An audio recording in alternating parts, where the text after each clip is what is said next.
Cecilie Melse, du er nummer 1 på den danske U16-rangliste og dansk mester. Hvorfor er du med her på Wozniacki Academy? For at få noget inspiration til at se, hvordan Caroline hun træner, og se, hvor god man kan blive, og det er hård træning, og bare for at lære noget nyt.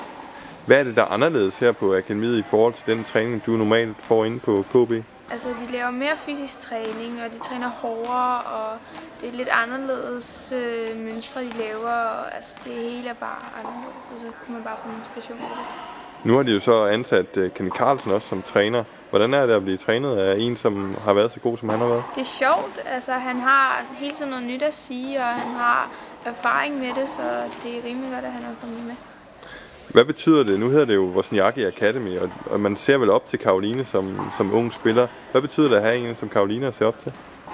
Det betyder en del. Altså, man kan se, hvordan hun træner, og hvordan hun er, og det hele, hvordan hun lever, så det er rimelig godt. Og så vil man gerne være lige så god som hende. Hvordan forsøger man at blive lige så god som hende? Ved at træne hårdt, og ved at gøre noget ekstra ud af det, og ikke bare komme til træning, og så bare lave noget mere selv. Caroline, hun sad jo, da hun var 10 år, der blev hun interviewet til tv og sagde, at hun ville være nummer 1 i verden og vinde alle Grand Slams. Hvad har du at drømme for din tenniskarriere? Jeg vil ikke sige, at det er lige så store som var 10 år, men altså, for at komme ud og spille på VTA og komme ud og spille i store turneringer og ja, bare leve på turen.